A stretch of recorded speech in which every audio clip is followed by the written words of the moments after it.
নিজের মা ভাই বোনদের সাথে সম্পর্ক নাই, শ্বশুর শাশুড়ি শালা শালীদের সাথে সম্পর্ক ভালো, এই লোকের অবস্থা কি হবে একটু জানাবেন।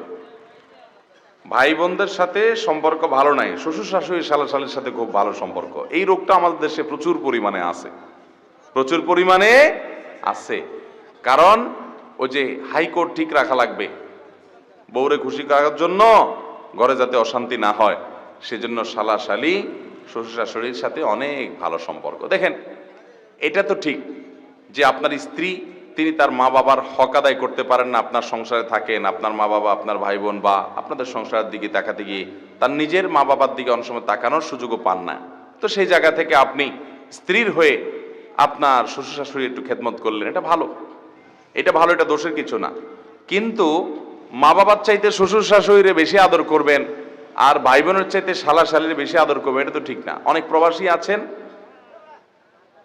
দেশের লোক যারা আছে তাদেরও এ রোগ আছে, যে হয়তো প্রবাস থেকে আসার সময় কিছু নিয়ে আসছে, তো বোন বা ভাইটারে বলে যে এই নে তোর এই শ্যাম্পু একটা দিলাম, তোর এই গড়ি একটা দিলাম, যা চলে যা, আর তাকাইস না। আর শালীরে ডাকে এনে বলে, শুনছো বিউটি, এই যে লাগেজ খুলে দিলাম, তোমার কোনটা কোনটা পছন্দ হয় না। এই টাইপের আচরণ আমাদের অনেক ভাইরা করেন। ভাইরা আমার, নিজের রক্ত সম্পর্কে ভাই বোনের সাথে সুসম্পর্ক বজায় রাখা ফরজ, শালা শালীর সাথে সুসম্পর্ক বজায় রাখা ফরজ তো নয়, বরং শালী যদি বালেগা হয় তাহলে মৃত্যুকে যেরকম দেখলে ভয়ে দৌড়াইতে হবে, ওই শালীকে দেখে এরকম ভয়ে দৌড়াইতে বলছে, আপনি আরো কাছে যান। বুঝতে পারছেন কথা?